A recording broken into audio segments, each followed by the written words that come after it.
Muchísimas gracias, doctor Huerta. Primero agradecer por la invitación al seminario y pues un gusto compartir con ustedes esta breve ponencia que les voy a compartir vía Zoom.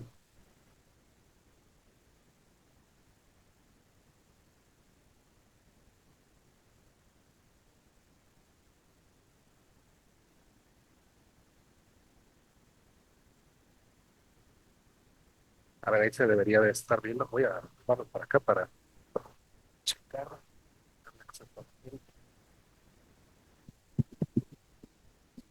Bueno, pues la ponencia se titula Los planes fiscales de Trump y la idea es poder mostrar cuál es la política tributaria que piensa Trump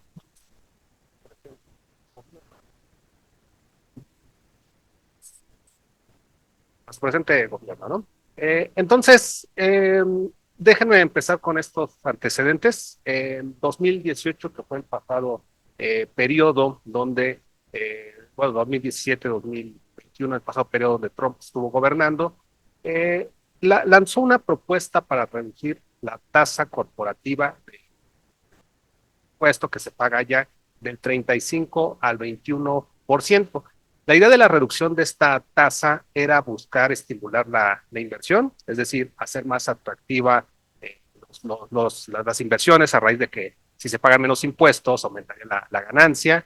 Esto invitaría a que muchas empresas se fueran a instalar allá en Estados Unidos. Esto generaría un mayor crecimiento económico. Eso a su vez provocaría un aumento en la recaudación y compensaría la disminución original de esta recaudación debido a la contracción de la tasa del 35 al 21%. Eso se autorizó en diciembre de 2017 y entró en vigor en 2018. Sin embargo, los resultados no fueron los esperados. Representó un aumento en el déficit de 37 trillones de dólares, trillones norteamericanos, sobre la deuda de Estados Unidos que se tendría que estar pagando en los próximos 30 años. Y si nosotros observamos aquí esta gráfica que nos muestra el crecimiento de la inversión, podemos ver que en 2018, que es cuando entró en vigor este cambio, lejos de que la inversión creciera, al contrario, hubo una contracción en la inversión. Después nos tocó a todos vivir la crisis por COVID, pero ya desde 2018 justo coincide con la entrada en vigor de esta reforma, comienza a disminuir la inversión. Y si vamos checando los números también de México, podemos encontrar que también en ese periodo vino una contracción, ya se venía desacelerando más bien la inversión aquí en nuestro país, que seguramente hay alguna correlación. Pero tenemos otros datos. Aquí nosotros podemos también observar del lado derecho la evolución del PIB. Aquí, nuevamente, si nos situamos en 2018, vemos un ligero estancamiento al inicio del 2018, pero después comienza también a contraerse el PIB, seguramente producto de esta menor inversión. Y si checamos la gráfica del lado izquierdo, vamos a observar que el déficit se agudizó. Desde luego, en 2018, cuando entra en vigor esta reforma, comienza a aumentar el déficit. Entonces, lo que se esperaba, que este déficit iba a disminuir debido a que los menores impuestos iban a estimular la inversión y con eso a la postre aumentar la recaudación, no ocurrió. Al contrario, ocurrió todo lo contrario. Luego, para este periodo, tenemos un diagnóstico que realiza Trump y su equipo, el cual parte de que el déficit de cuenta corriente alcanzó 3.9% del PIB en 2024. De acuerdo con ellos, este déficit es producto de un superávit externo de China. Ahora sí, creo que así va a ser más claro. Bueno, voy a hacer un breve resumen, igual por si algo no se escuchó bien. Les platicaba que en el pasado periodo que le tocó gobernar a Trump, pasó algo similar de lo que hoy día se está proponiendo. Es decir, hubo ya una reducción de la tasa corporativa que pasó del 35 al 21% con la idea de estimular a la inversión, de estimular el crecimiento económico y eso que aumentara la recaudación. Sin embargo, los resultados dejan ver que pasó todo lo contrario. Aumentó el déficit respecto al PIB, se cayó la inversión, se cayó también el producto justo después de que se implementa esa reforma. Y estábamos por acá en el diagnóstico para el nuevo periodo, donde se presenta que el déficit de cuenta corriente alcanzó 3.9% en 2024. Este déficit, de acuerdo con Trump y con su equipo, es producto del superávit de China, de Alemania, Corea del Sur y algunos otros países. Y de acuerdo con ellos, estos desequilibrios son resultados de que China reprime su consumo interno con la idea de dirigir el ahorro a la inversión. A eso también se le suman algunas estrategias inadecuadas, según como ellos la califican. Por ejemplo, subsidios a las exportaciones, restricciones no arancelarias, todo con el fin de impulsar su comercio exterior. Sumado a esto, el déficit fiscal, apuntan ellos, aumentó por el gasto militar que se destina a la OTAN, mientras que ellos están gastando, países europeos que no están participando con la misma proporción, han destinado ese recurso a construir un estado de bienestar mucho más fuerte. Este es el diagnóstico del cual parten y con base en ello, encontramos dos grandes brazos de la política tributaria para Estados Unidos y para este presente gobierno. Por un lado, la austeridad, por otro lado, los aranceles. Como seguramente han escuchado, está este plan de Elon Musk de adelgazar el Estado, lo cual pues puede o busca optimizar los recursos del gobierno, dadas las restricciones que tienen en cuanto al tema del déficit. Y por otro lado, está el asunto de los aranceles, que con los aranceles tratan de resolver mágicamente muchas cosas que van a ocurrir a raíz de otra propuesta de reducción de este impuesto corporativo que ya estaremos platicando con detalle. La propuesta para este gobierno, que de hecho ya se aprobó a inicios de este mes, es nuevamente una reducción de la tasa corporativa del 21 al 15%. En el gobierno pasado se redujo del 35 al 21% y ahora va a pasar del 21 al 15%, lo cual, de hecho, en aquella ocasión cuando se hizo la reducción, esa fue la reducción más grande desde la época de Ronald Reagan. Ahora estamos pues alcanzando un nuevo récord con una tasa bastante baja. Y de acuerdo a algunos estudios, según la Tax Foundation, si Estados Unidos impusiera un arancel universal del 10%, podría recaudar alrededor de 2 trillones de dólares en 10 años, trillones norteamericanos también. Y si impusiera un arancel general a todos sus socios del 20%, podría llegar a ser la recaudación de hasta 3 trillones de dólares en ese mismo periodo. Sin embargo, dentro de este plan que se autorizó, también se aprobó la reducción se aprobó el incremento en el déficit de hasta 5.3 trillones de dólares, vía, por un lado, el recorte de impuestos que representa esta reducción de la tasa del 21 al 15%, y además un incremento extra de 1.5 trillones para un déficit adicional. Entonces, con este panorama, nosotros podemos encontrar esta explicación de Stephen Mayran, que él es digamos que el jefe de los consejeros económicos de Donald Trump y que de acuerdo con muchas personas, él es la cabeza de todo esto que está pasando alrededor de los aranceles y las distintas estrategias. Él es quien está diseñando o diseñó esto. Hubo un documento que se publicó recién, pero que desde noviembre del año pasado por ahí aparecía en algunos lugares, que es algo así como una guía para poder reconfigurar el comercio internacional. Y de acuerdo con Mayran, los modelos de los economistas que piensan que los aranceles solo van a empeorar las cosas, arrojan estos resultados porque en estos modelos se supone que los déficits se pueden corregir vía el tipo de cambio. Es decir, en el fondo tenemos esta idea del modelo Mondel-Fleming, donde este déficit comercial va a provocar una depreciación del tipo de cambio.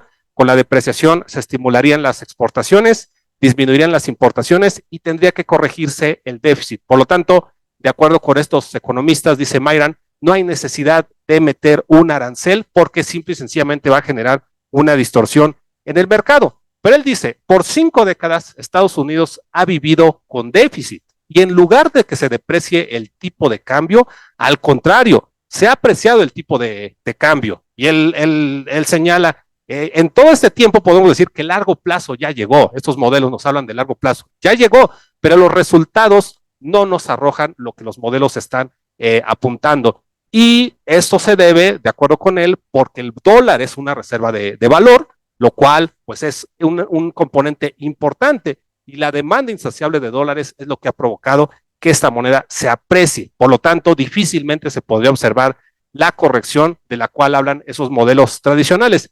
Y digamos que hasta ahí podríamos estar de acuerdo. O sea, hasta ahí es cierto. De hecho, pues desde hace bastante tiempo, las corrientes heterodoxas han cuestionado el funcionamiento de este tipo de modelos.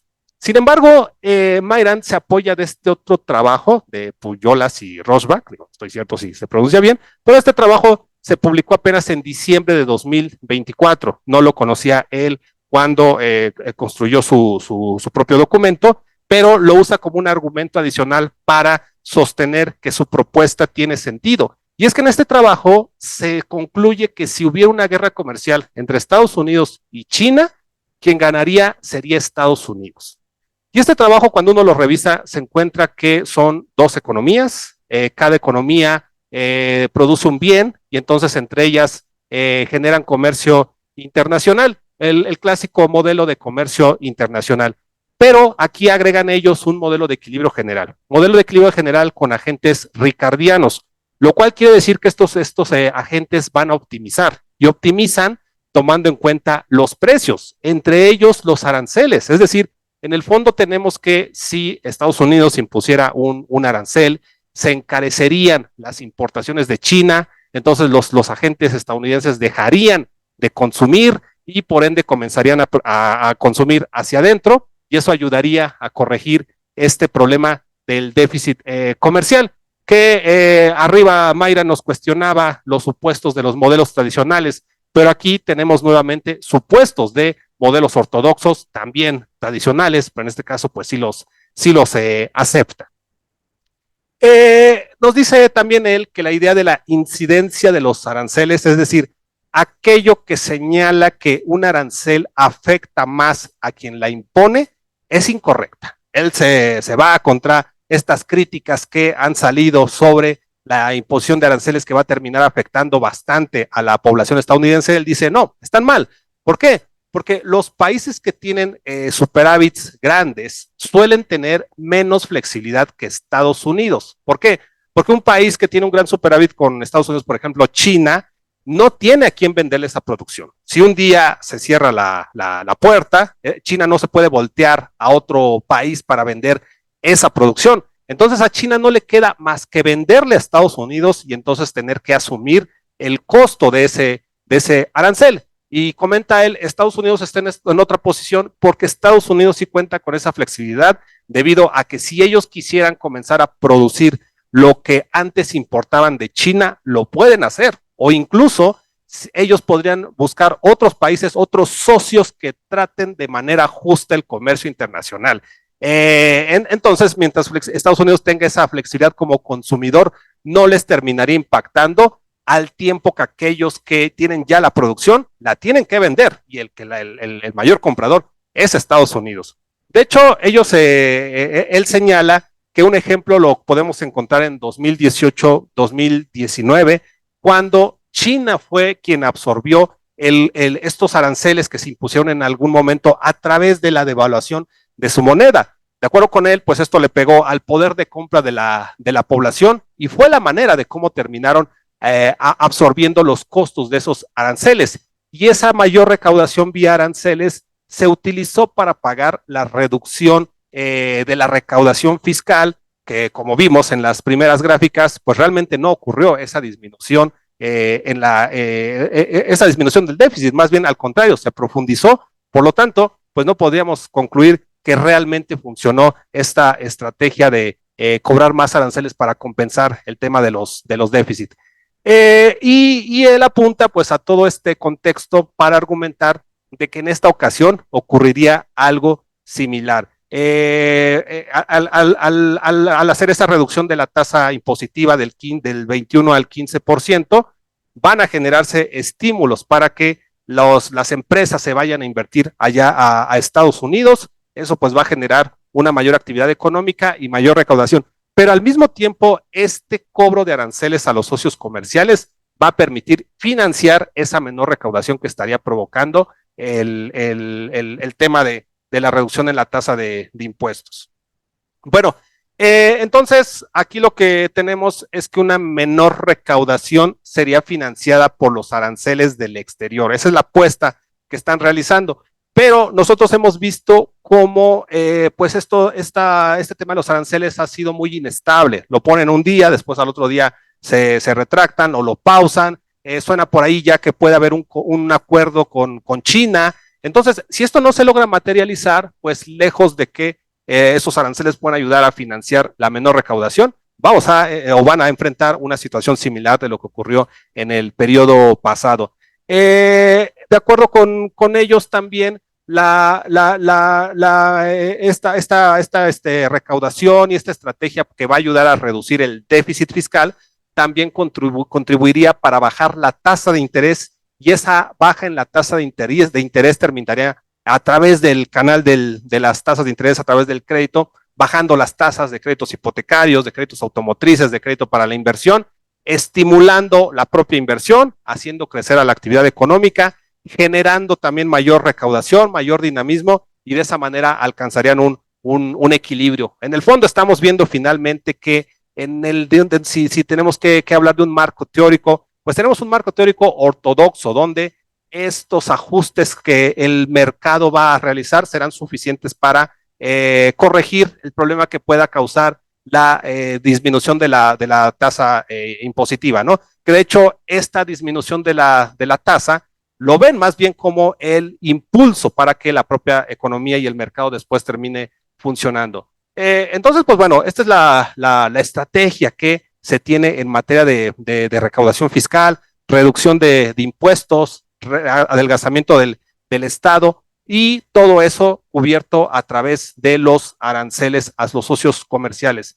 Sin embargo, desde otra óptica, uno podría llegar a una conclusión distinta. Por ejemplo, desde un marco calesquiano, si nosotros reducimos los impuestos a los empresarios van a aumentar su ganancia. De hecho, de acuerdo con Stiglitz, en aquel primer periodo de gobierno, eso ocurrió. La menor tasa de impuesto aumentó la participación de los que más tienen en el producto, pero eso no forzosamente significó una mayor actividad económica. ¿Por qué? Porque, regresando al marco calesquiano, normalmente los capitalistas pues no gastan un incremento adicional en su ingreso disponible, sino que eso más bien pues lo mandarían al ahorro, un ahorro que no forzosamente pues va a regresar al mercado de inmediato. Los capitalistas normalmente estarían planeando su gasto con un periodo previo y no se estarían moviendo a razón de los cambios que se vayan dando en la política económica, en este caso porque disminuya el impuesto, no los incentivaría a gastar más. Entonces simplemente estamos sacando un recurso de la economía que podría llegar al Estado y que el Estado podría en su momento regresar a través de diferentes programas de apoyo, y eso entonces en suma lo que terminaría ocurriendo en el corto plazo es una mayor contracción de la actividad económica, que si a eso le adicionamos que el tema de los aranceles no es algo estable, es algo que puede desaparecer en algún momento, y si bien va a andar por ahí rondando, nos lleva a un panorama bastante complejo para la economía estadounidense, y pues obviamente con los efectos arrastre que eso tenga para el resto de economías, entre ellas la mexicana. Entonces, pues bueno, de eso se trata la ponencia de hoy. Muchas gracias.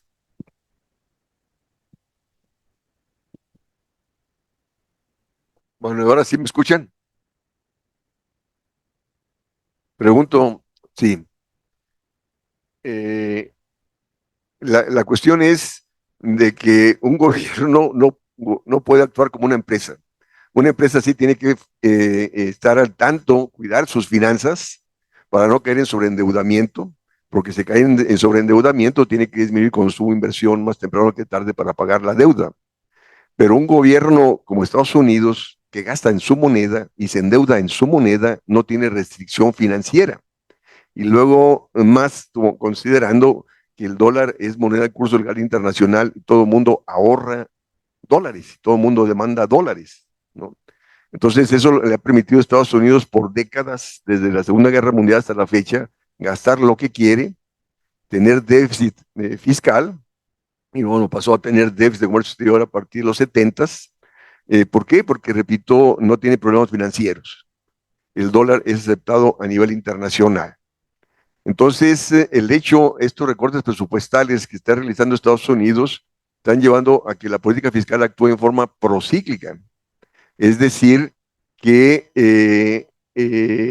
a la caída de exportaciones que se dará ante los aranceles, o sea, que también le están respondiendo con otros aranceles a los que Estados Unidos está estableciendo, eso le va a afectar el crecimiento de sus exportaciones y va a impactar negativamente sobre su actividad económica.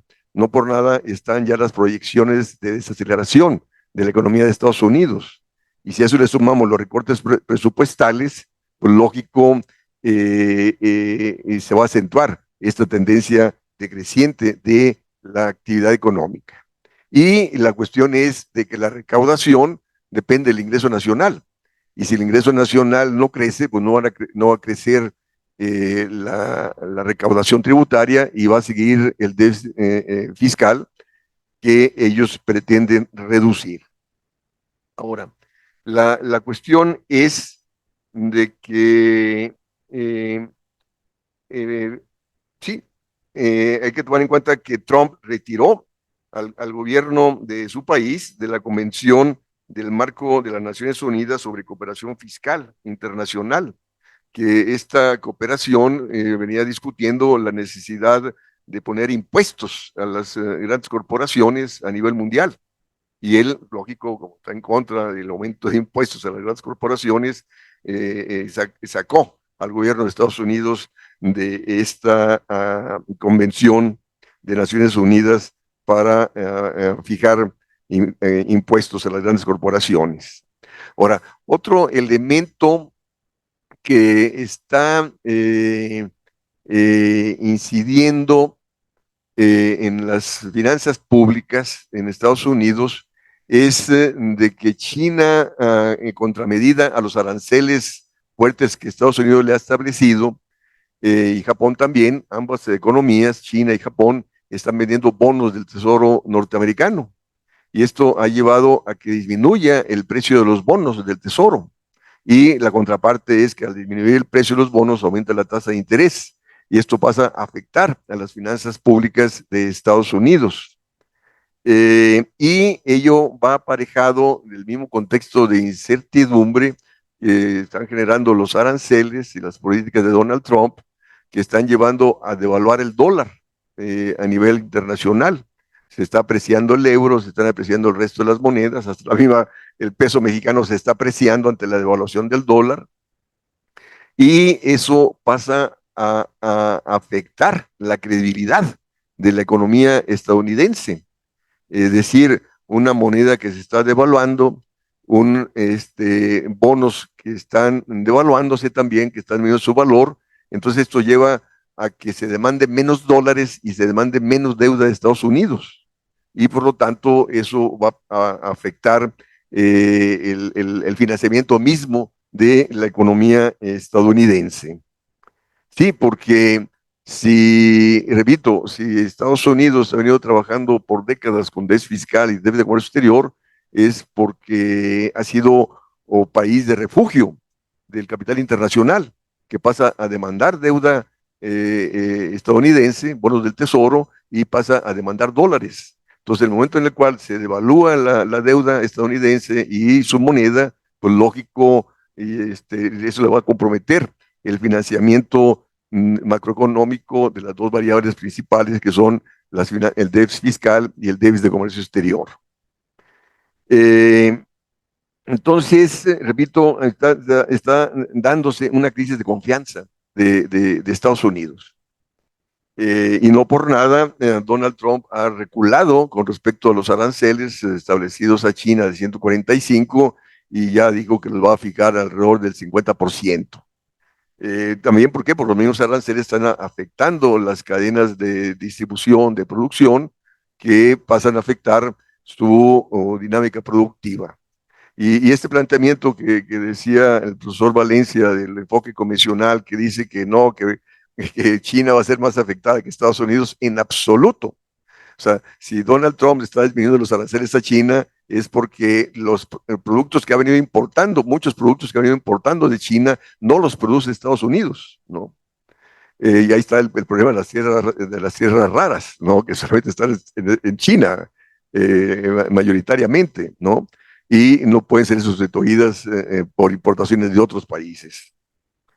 Eh, entonces, estamos viendo cómo hay un contexto de incertidumbre derivado esta disrupción de las cadenas de producción y distribución que están originando los aranceles. Está también, decíamos, el problema del dólar débil, la caída del precio de los bonos y también la política que venía instrumentando el discurso, sobre todo de Donald Trump en contra de la Reserva Federal, de que debería bajar la tasa de interés. Y de hecho tuvo que frenar, decir que no, que finalmente no va a expulsar por ahora, a demitir a Powell, justo ante la misma incertidumbre que estaba generando los mercados financieros internacionales. Entonces estamos viendo de que todo eso está generando una vulnerabilidad en los mercados de capitales y de divisas, y lógico, y eso tiene repercusión en la economía mundial. Y la cuestión es de que los mismos aranceles, que, o sea, que el gobierno de Estados Unidos ha venido diciendo que van a mejorar sus finanzas públicas en absoluto, ¿no? O sea, en su primer periodo, la recaudación por aranceles representó menos del 2% de los ingresos tributarios totales, ¿no? De Estados Unidos. Y la cuestión es de que, ya señaló el profesor Valencia, que también va a depender de los montos de los aranceles, al momento de irlos disminuyendo, tal como venido aconteciendo, pues lógico, menor será la recaudación. Y luego también, si la propia economía estadounidense se pronuncia más por la producción nacional y no por las importaciones, pues lógico, disminuirá la recaudación por aranceles. Aunque lógico, repito, hay importaciones que van a tener que seguirlas realizando porque no se producen internamente en Estados Unidos. Ahora, pero la cuestión es, de nuevo, que esta tendencia de desaceleración de la economía de Estados Unidos afecta al ingreso nacional y al disminuir el ingreso nacional disminuirá la recaudación tributaria y seguirán las presiones sobre las finanzas públicas. Perdón. Entonces, la cuestión también, el otro problema es que los aranceles en sí son buenos para proteger la producción nacional, pero los aranceles en sí no te van a disminuir el déficit de comercio exterior, no te van a incrementar la producción, sino van acompañados de una política industrial, y la política industrial te requiere de disminución de la tasa de interés, te requiere de subsidios, te requiere del mismo incremento del gasto público para dinamizar el mercado interno y así incrementar la inversión, para sustituir importaciones, avanzar en el autobasto, para disminuir el déficit de comercio exterior e impulsar la actividad económica, ¿no? Porque sí, o sea, como ya también se señaló por el profesor Valencia, esta disminución de impuestos no se tradujo en incremento de la inversión. Lo que pasó en el primer periodo fue que esas ganancias, las empresas lo que utilizaron con esas ganancias fue adquirir acciones de sus propias empresas para tener mayor control de ellas y también fue para pagar deuda. Entonces, justo para que esas mayores ganancias por la disminución de impuestos se traduzca en mayor inversión, la inversión responde en función de la ganancia. Si bien los aranceles pasan a configurar condiciones de rentabilidad en favor de la producción nacional, repito, tiene que ir acompañada de política industrial, de disminución de la tasa de interés, créditos baratos, subsidio, que tendría que instrumentarse para poder incrementar la inversión productiva, ¿no?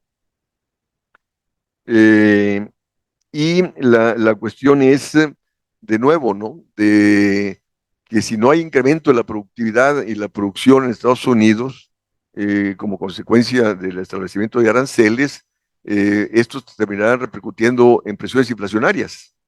Entonces ahí está el dilema de la Reserva Federal, que no por nada Powell ha dicho que los aranceles pueden ocasionar presiones inflacionarias y de ahí que no ha bajado la tasa de interés. Y entonces, al seguir la tasa de interés alta, pues lógico, te actúa en detrimento de la inversión. Y el problema es que a pesar de que la tasa de interés en Estados Unidos está superior a la de Europa, que a la de Europa está ya menos de 3%, Estados Unidos de 4.25%, por ciento, el dólar se está devaluando, ¿no? Y se está devaluando repito, el contexto de incertidumbre generado por la propia política de Donald Trump. Entonces, la cuestión es que esta alta tasa de interés, pues sí te va, conjuntamente con la disminución de la demanda, disminución del gasto público, pues te atenta sobre la inversión productiva, ¿no? Eh, que entonces eso te vas a contrarrestar la viabilidad de que los aranceles te estimulen la producción para avanzar en el autobasto y sustituir importaciones y desarrollar, disminuir el déficit de comercio exterior y desarrollar la actividad económica de dicho país. Bueno, este sería mi comentario para pasar a los comentarios acá del doctor Valencia. Sí, muchas gracias. Creo que había también por acá un comentario, si lo podemos retomar. Mientras, si tienen preguntas, pueden igual irlas planteando. Por acá nos decían que, pero en Estados Unidos la mano de obra se encarecería y la producción no podría competir con los precios internacionales. Bueno, yo creo que va más allá de eso, o sea, eso, en efecto, pues puede ocurrir, pero la estrategia no va tanto a lo mejor en lo que ellos piensan de exportar más, sino más bien es en dejar de importar, con la idea de que puedan realizar la sustitución, que las empresas se vayan allá a Estados Unidos, que estén generando allá empleo, que estén produciendo para la economía local y desde luego esto puede ahí aparecer.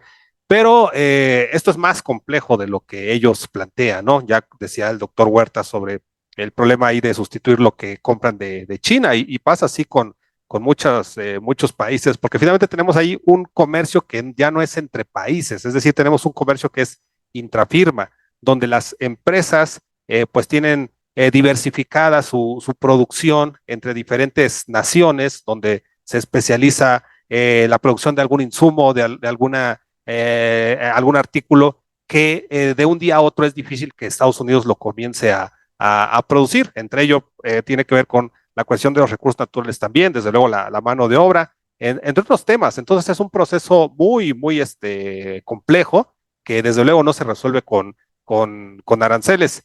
Y bueno, igual sobre varias de las cosas que comentaba el doctor Huerta, que coincido, creo que entre lo que se estaba buscando antes de la llegada de Trump era precisamente el cómo hacerse de más recursos a través del incremento en los impuestos, ¿no? Y ahí estaba ese acuerdo que se había alcanzado el año pasado o hace 2 años sobre un impuesto a las grandes corporaciones en la OCDE que fuera del 15%.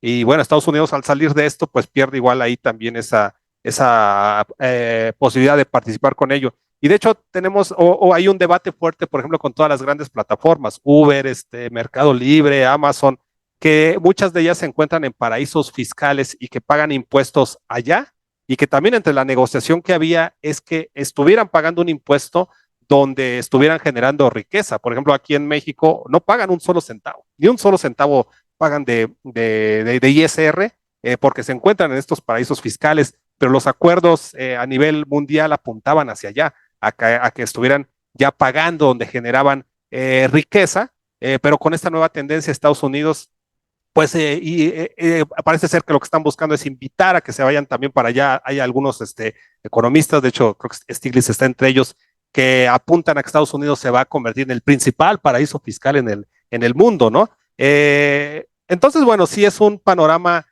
complejo, un panorama que parece ser que están tratando de corregir por todas estas presiones externas que se han dado, sobre todo con los mercados de capitales, que dicho sea de paso, es interesante revisar el documento de Stephen Mainen, porque él era algo que preveía. O sea, él decía, van a ocurrir estos choques en los mercados financieros, van a haber estos desacuerdos, va a haber incertidumbre, pero vale la pena asumir ese costo en el corto plazo con la idea de recibir el beneficio en el mediano plazo. Entonces, es algo que lo tienen ahí en el panorama, pero no sé si a lo mejor lo estaban viendo con la magnitud de lo que ha ocurrido y que ha llevado a que Trump comience a recular con algunas de sus estrategias. Entonces, bueno, vamos a ver si hay aquí algún comentario adicional. Creo que no, pues no sé, doctor, si quiere señalar algo más. Sí, esta cuestión de que Donald Trump está bajando los impuestos para que las empresas regresen y creo que también tiene contemplado una política de subsidios. La cuestión es de que el establecimiento de una planta automotriz lleva 7 años, en el sentido de que no va a ser tan fácil incrementar la producción y competitividad de la economía de Estados Unidos. Yo creo que yo he venido diciendo que esta pelea contra China la tiene perdida desde hace años, ¿no? Eh, pero bueno, el intento es válido, ¿no? En la perspectiva de retomar el proceso de industrialización en Estados Unidos. Pero repito, pero requiere, aparte de aranceles, política industrial, de subsidio, baja tasa de interés, tipo de cambio competitivo, de ahí que está por que baje la tasa de interés. Para ello, aunque sin necesidad de bajar la tasa de interés, el dólar se está devaluando, justo por el mismo contexto de incertidumbre generado. Y lo que yo he venido señalando, bueno, al menos ayer lo dije en una entrevista, es que México debe hacer lo mismo, ¿no? Si la principal economía del mundo se está protegiendo, y hay que tomar en cuenta que siempre las políticas económicas han sido mundiales, existió el proteccionismo por décadas y después existió el libre comercio por décadas, y actualmente la principal economía que venía promoviendo el libre comercio está regresando al proteccionismo desde el primer periodo de Trump, que de políticas proteccionistas que mantuvo Biden, es para que México también instrumente políticas proteccionistas, política industrial, política agrícola, pero eso implicaría cambiar toda la política económica. O sea, no seguir con las altas tasas de interés del Banco de México, no seguir con los recortes presupuestales que está haciendo Hacienda y no seguir con la apreciación de la moneda como se está dando, ¿no? Pero eso desgraciadamente no está en el debate nacional. Ahora, la cuestión es que un principio keynesiano muy importante, que repito que los empresarios no consideran, ellos creen que disminuyendo el gasto van a sanear las finanzas públicas, pero no, es decir, es el gasto el que genera el ingreso. Si el gobierno gasta poco, pues recauda poco, porque al gastar poco te frena la actividad económica, disminuye el ingreso de los propios individuos y termina recaudando menos, ¿no? Y eso lo podemos ver en la experiencia de la economía mexicana, y a pesar de los recortes presupuestales de la austeridad fiscal, sigue el déficit fiscal y sigue creciendo el monto de la deuda, ¿no? Aunque la deuda crece más por la tasa de interés y no tanto por lo que el gobierno gasta, ¿no? Eh, y un elemento también que, bueno, que estaba fuera del tema de la política fiscal, pero no está fuera, no está fuera, al contrario, ¿no? Es decir, toda esta cuestión de los aranceles se está frenando, te va a frenar el comercio internacional, ¿no? Es decir, pasa a afectar a aquellas economías que han venido creciendo en torno a exportaciones de Estados Unidos. Y de hecho, México, no por nada, el Fondo Monetario Internacional en días pasados coloca a la economía mexicana como la más afectada para el 2025, porque México, las exportaciones de México son el 35% del PIB y el 84% van a Estados Unidos, ¿no? Entonces, de ahí que vamos a ser seriamente afectados. Entonces, y de hecho, el propio Estados Unidos también va a ver afectadas sus exportaciones, porque al dejar de crecer el resto del mundo va a demandar menos productos de Estados Unidos. Entonces, Estados Unidos trata de disminuir las importaciones, pero sus exportaciones van a caer.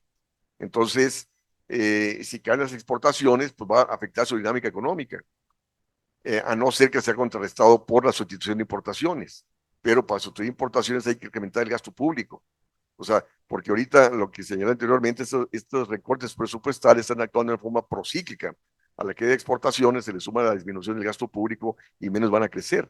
Entonces, ahí que la política fiscal, tanto en Estados Unidos como en el resto de los países, debe jugar un papel contracíclico. O sea, si todo el mundo va a ver disminuidas sus exportaciones por los aranceles que se van a generalizar, ¿no? Entonces hay que tener una política fiscal de incremento del gasto público dirigido a sustituir importaciones para disminuir el déficit de comercio exterior y disminuir, repito,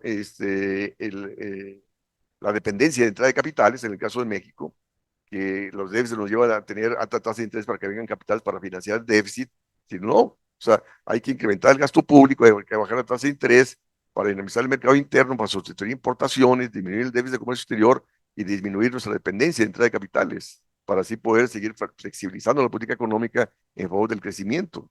Entonces, esta cuestión, así como los aranceles vienen a cuestionar el libre comercio, ¿no? Y te pasa a políticas proteccionistas, esas políticas proteccionistas te obligan a bajar la tasa de interés e incrementar el gasto público, es decir, a dejar de lado las políticas neoliberales de alta tasa de interés y austeridad fiscal que ha venido predominando a nivel mundial, ¿no? Sí, coincido con lo que dice el doctor. De hecho, el día de ayer salió el indicador de oportuno de actividad económica, que es un indicador que pronostica, ¿no? Ajá. Sí, exactamente, a menos 0.2, entonces técnicamente nos mete ya en una recesión. Y coincido con lo que está comentando sobre el tema de la sustitución de importaciones y el momento que estamos viviendo ahora. México creo que todavía está esperanzado en que vamos a tener un buen acuerdo con Estados Unidos y vamos a seguir todavía creciendo guiados por exportaciones. Pero me parece que el modelo de crecimiento guiado por exportaciones ya está agotado, ya demostró que fracasó, porque incluso con el modelo anterior alcanzamos tasas de crecimiento mucho mayores que estas. Este modelo no nos dio las tasas de crecimiento que se esperaban, que se necesitaban para la población. Entonces, yo creo que tenemos ahorita el pretexto adecuado para pensar en un nuevo modelo, ¿no?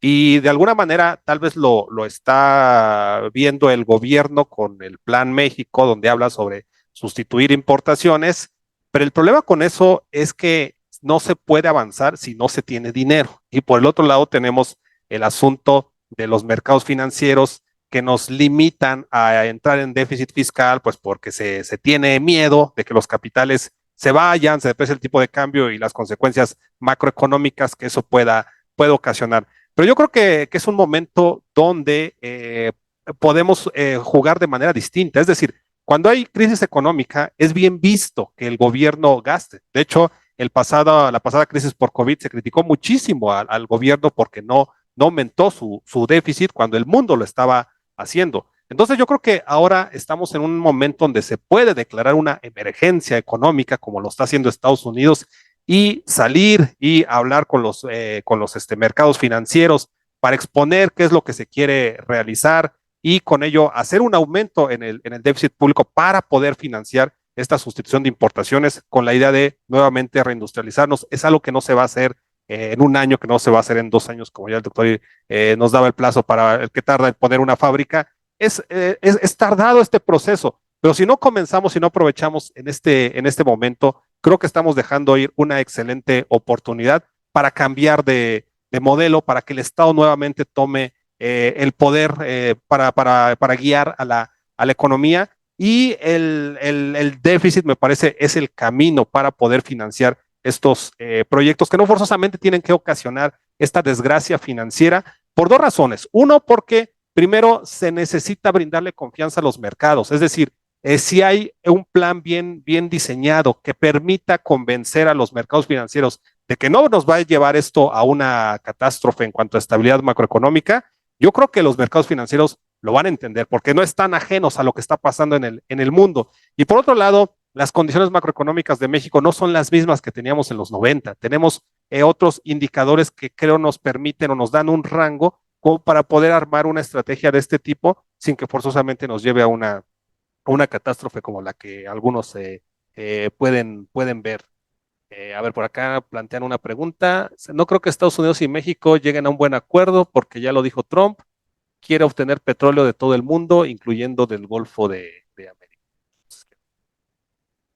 Efectivamente, el secretario de Comercio de Estados Unidos dijo la semana pasada que en la revisión del TEMEC ellos están en contra de las políticas discriminatorias del gobierno mexicano en torno a la defensa que hace el gobierno de Pemex y la CFE, que ellos van justo por el petróleo y por la industria eléctrica, ¿no? Y yo creo que en ese momento el gobierno mexicano va a decir, hasta aquí llegamos, ¿no? Y no ceder a las presiones de Estados Unidos, porque ellos en estos acuerdos que están realizando con todos los países están imponiendo condiciones a favor de ellos. Entonces, México ha perdido con este TEMEC, quien ha ganado sido las empresas transnacionales. Y México no puede seguir defendiendo el TEMEC, donde los beneficiarios han sido empresas transnacionales y no el país. Ahora, y luego, repito, y no seguir comprometiendo la soberanía de los sectores estratégicos en el país. Y efectivamente, el gobierno sigue apostando al TEMEC, sigue apostando al crecimiento hacia afuera y siguen ensalzando el tren transísmico. Pero olvídense, ¿no? El comercio internacional ya no va a volver a crecer como crecía antes del 2008, ¿no? De hecho, desde la crisis del 2008-2009 a la fecha ha venido disminuyendo y luego más pasó a disminuir con la crisis de la pandemia y más va a disminuir con la cuestión de los aranceles. O sea, el gobierno tiene que volcarse en torno al mercado interno y a la sustitución de importaciones. Y luego el Plan México no tiene ningún sustento macroeconómico, porque plantea sustituir importaciones provenientes de China, por favor, y el resto qué, ¿no? Este, y para sustituir importaciones, repito, lo requiere política industrial, política agrícola, cosa que no tenemos. Se requiere baja tasa de interés, política de subsidios, incremento del gasto público, tipo de cambio competitivo, aranceles, cosa que no tenemos, ¿no? Entonces, y luego la cuestión esta, ¿no? Que el Banco de México no te baja la tasa de interés, Hacienda no te incrementa el gasto público por el temor a que el capital financiero se vaya. Pues mete control de cambios, carajo, ¿no? El mismo Fondo Monetario Internacional en muchos de sus artículos dice que en contexto de incertidumbre hay que proceder al control de cambios para evitar prácticas especulativas que te desquicien la economía, ¿no? Y pero como la economía mexicana depende de entrada de capitales, sigues actuando en favor de la entrada de capitales y esa entrada de capitales es la causante, repito, de la apreciación del tipo de cambio, es la causante de la alta tasa de interés, de la austeridad fiscal, de que no tengamos política económica en favor del crecimiento y el empleo, ¿no? Entonces, la cuestión será que hasta que la gente salga a las calles a protestar, ¿no? Porque el problema es que como no hay conciencia política, la gente está delinquiendo, ¿no? Pero no toda la gente va a delinquir, que va a haber demandas de productores industriales, agrícolas, de los pocos industriales mexicanos que quedan, porque la industria ya está controlada por empresas transnacionales, y que va a haber demandas de desempleados y trabajadores demandando políticas de empleo, incremento salarial y mejores condiciones de vida, lo va a haber, ¿no? Entonces, el gobierno tiene que entender que no puede seguir con las políticas económicas causantes de los problemas que estamos enfrentando.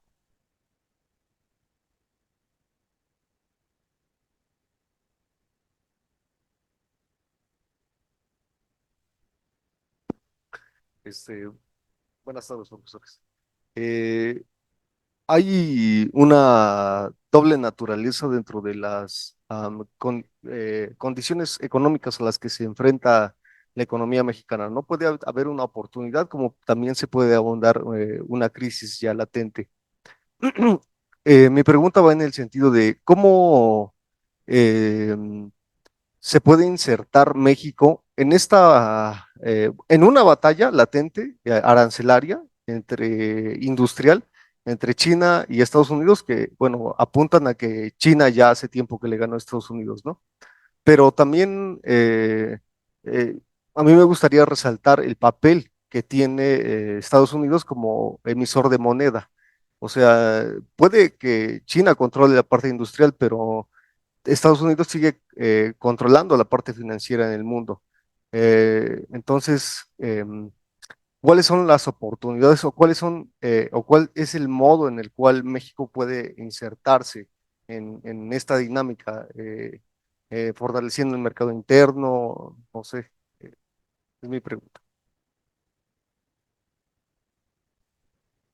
Sí, gracias por la pregunta. Sí, en efecto, ¿no? Tenemos ahí estos temas. Hace rato el doctor Huerta comentaba sobre el hecho de que China y otros países pues han comenzado a vender bonos, ¿no? Como respuesta al tema de los aranceles, que es una manera pues adicional de generar otro tipo de presión. Pero en el caso particular de México, como ya comentó el doctor y como hace rato en mi intervención señalaba, creo que la oportunidad de México está en ver hacia adentro nuevamente. O sea, si comienzas o estás pensando todavía en ver hacia afuera, es apegarte a eso que ya demostró que no funciona. El modelo de exportaciones fracasó ya desde el punto de vista y tal vez tampoco se pueda romper del todo con él. ¿Por qué? Porque como comentábamos, hay comercio intrafirma y hay empresas que no se van a ir tampoco de un día a otro de México, van a seguir todavía realizando comercio dentro de lo posible, ¿no? Dentro de lo que está. pero ¿qué construimos hacia adelante? Y mientras esto se puede mantener todavía ahí este motor semiprendido de las exportaciones, necesitamos ver qué más vamos a hacer. Y en esa parte es donde México tiene que diseñar una estrategia de cara a futuro. Creo que tiene la presidenta una excelente oportunidad de sí hacer historia, de sí marcar un cambio de rumbo con la política económica.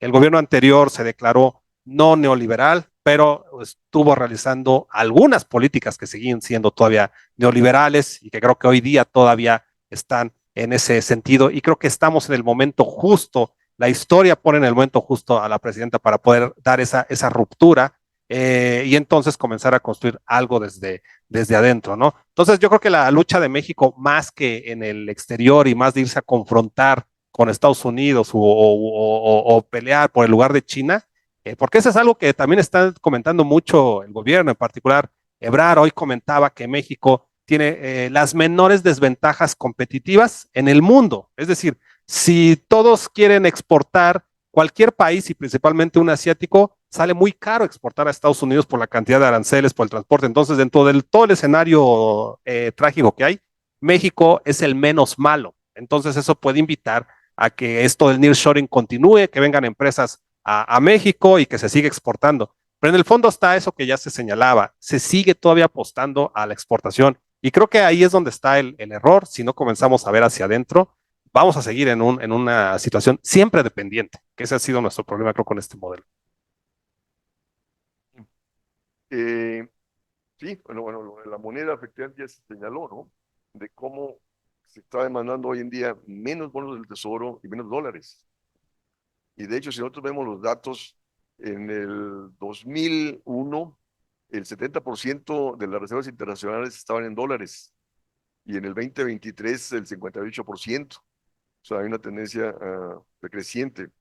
Y el momento en el cual el dólar se vaya devaluando, así como vaya disminuyendo el valor de los bonos del Tesoro, pues va a estar disminuyendo, ¿no? O sea, es una disminución de activos. Entonces, tú no puedes tener en tus reservas o en tus activos dólares o bonos del Tesoro, ¿no? Porque se están devaluando, ¿no?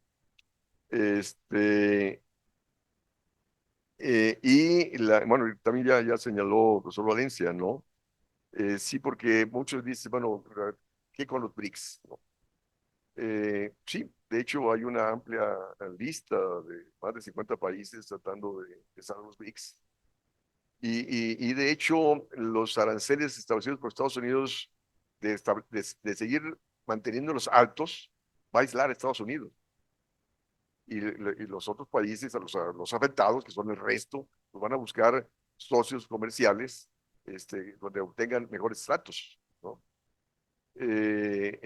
Y de ahí que también ha llevado al propio Estados Unidos a, a disminuir los aranceles, porque sabe que mantenerlos va a afectar a un montón de países que se le van a ir fuera de su órbita de influencia económica y política, ¿no? Entonces son los desafíos mismos, los mismos Estados Unidos tienen. Sí, o sea, la cuestión es, de nuevo, ¿no? En esta revisión del TEC-MEC, Estados Unidos va a exigir más a su favor, porque tienen un déficit con México de 170 y tantos mil millones de dólares, y reducir, por el petróleo y por la electricidad. Entonces el gobierno, o sea, perfectamente puede utilizar los BRICS como mecanismo de negociación. O sea, si tú no me das mejor trato comercial y financiero, ¿no? Y si me respetas en mis sectores estratégicos, bueno, pues yo voy a buscar con quién tener mejores relaciones comerciales o financieras, ¿no? Sí, o sea, estamos viviendo momentos muy interesantes, ¿no? que implican grandes desafíos y desgraciadamente esto no está en el debate nacional. Como digo, estos planteamientos que sigue haciendo el gobierno o el secretario de Economía, pues hay que meterlo a debate, carajo, a ver cómo salen del debate, no saldrían bien librados, ¿no? A seguir dependiendo más de lo mismo, ¿no? Bueno, no sé cómo andamos de tiempo. Ya estamos, sí. Ok, sí, pues en efecto, ¿no? Tenemos ahí estos temas y yo creo que a veces las cosas se alinean, ¿no? Lo que pasó con la expropiación petrolera en su momento, pues sometía a México a una situación bastante complicada. pero el tema de la Segunda Guerra Mundial le termina corrigiendo el camino a esa estrategia, ¿no? Y te digo, para mí estamos viviendo un momento histórico que no se puede desaprovechar. Si nos alineamos otra vez a la renegociación del TMEC y aceptamos esas condiciones, porque probablemente también van a haber algunos empresarios mexicanos que apuesten a que se continúe con el TME, que se generen las condiciones, pues porque ellos no están viendo el común, lo que más favorezca al país, están viendo lo que más favorezca a sus intereses y muchos de esos intereses pues están en los intereses de empresarios también estadounidenses. Entonces ahí es donde te digo, creo el Estado debe de retomar totalmente la política. Van a haber algunos costos en el corto plazo también, desde luego, pero esos costos los vamos a pagar en una vía o en otra. Entonces, en este momento de reconfiguración es donde me parece pues, necesitamos ver qué costos son los que queremos que pagar que tenemos que pagar en el corto plazo para también buscar los beneficios a mediano o a largo plazo, ¿no? Y hay otra variable allí interesante que pues es el respaldo político que tiene la presidenta. Realmente ahorita pues se han cerrado filas alrededor de ella y yo creo que tiene los elementos para poder proponer un cambio. No hay oposición. ¿Quién puede criticar ahora lo que diga la presidenta? El contrapeso pueden ser los mercados financieros, pero pues ahí es donde creo está la medida sobre el control de capitales, pero yo creo que también se puede negociar con ellos y en algún momento dado, si ellos observan también que la economía va a retomar un nuevo rumbo, también van a mejorar los rendimientos en estos mercados y ellos finalmente lo que están buscando es eso, ¿no? Que genere más beneficio, más rendimientos. En esto último, ayer, bueno, me entrevistaron en TV UNAM, programa que se va a transmitir el 11 de mayo a las 7:30, y justo me dijeron eso, de que la presidenta tiene un gran rating nacional y mundial, ¿no? Dije, sí, pero resulta que en su última intervención internacional habló de que su propuesta fue plantar árboles, por favor, ¿no? En vez de decir, señores, estamos en una situación crítica en la cuestión económica, por no decir política uh, geomilitar, ¿no? Que implica cambiar las relaciones financieras internacionales, las relaciones comerciales internacionales para mejorar el desarrollo de los países subdesarrollados, etcétera. Pues no, es decir, no tiene buenos asesores. Repito, hay que aprovechar, el presidente pasado nunca fue a ningún evento internacional, ¿no? Y ella, bueno, si va a ir, bueno, pues hay que traer un discurso de poner el debate internacional en torno a los graves problemas que estamos enfrentando y no proponer plantear árboles, carajo, ¿no? O también lo que dijo en días pasados, ¿no? Que no le voy a incrementar los impuestos a la banca, pero sí que bajen la tasa de interés. Oye, si tienes mayoría en el Congreso, pues legisla, ¿no? La banca fue regulada en los 40, 50, 60 y 70. Había cajones crediticios en favor de créditos baratos para la industria, para ciertas ramas industriales, para el sector agrícola, y la economía mexicana creció al 6.4% promedio anual, los créditos eran al 3%, y repito, y ganaba tanto el sector financiero como el sector productivo, y actualmente solamente gana el sector financiero. Hay que regular el sistema financiero. Aprovecha tu mayoría en el Congreso, ¿no? Y no seguir con más de lo mismo, ¿no? O sea, recomendaciones que bajen la tasa de interés. Por favor, hay que modificar las leyes, ¿no? Si no subordina lo financiero en favor de lo productivo y en favor del empleo, seguiremos de mal en peor, ¿no? Lo que hizo Roosevelt en el 33, las políticas del New Deal, que fue que no al patrón oro y subordinar lo financiero en favor de lo productivo y del pleno empleo. Y así se creció por décadas. Y se dejó de crecer cuando se reguló el sistema financiero, se le permitió hacer lo que quiera. Entonces, si la banca está ganando lo que quiere, carajo, y en un contexto donde la economía mexicana no crece, por favor, legisla para que la banca sea funcional al crecimiento productivo y al empleo, y no hacer recomendaciones de que baje la tasa de interés. Entonces, sí, o sea, hay momentos históricos donde los gobiernos que hemos tenido no han respondido. Pero bueno, agradecemos la asistencia, la presencia a seminario sobre la política económica de Donald Trump en su quinta sesión, y señalo que la sexta sesión va a ser sobre la política del gobierno de Estados Unidos frente al cambio climático, que será en mayo 8. Y luego la séptima sesión será sobre la política de empleo en Estados Unidos en mayo 22. Y la última, octava sesión, será sobre la política de Donald Trump frente a los BRICS. Sería en junio 5, a la misma hora de siempre, a las 12 horas. Y va a haber expertos también sobre el cambio climático para la próxima sesión de mayo 8. Así que muchas gracias por su asistencia. Agradecemos al doctor Roberto Valencia su participación y lo seguimos esperando en las próximas sesiones. Muchas gracias.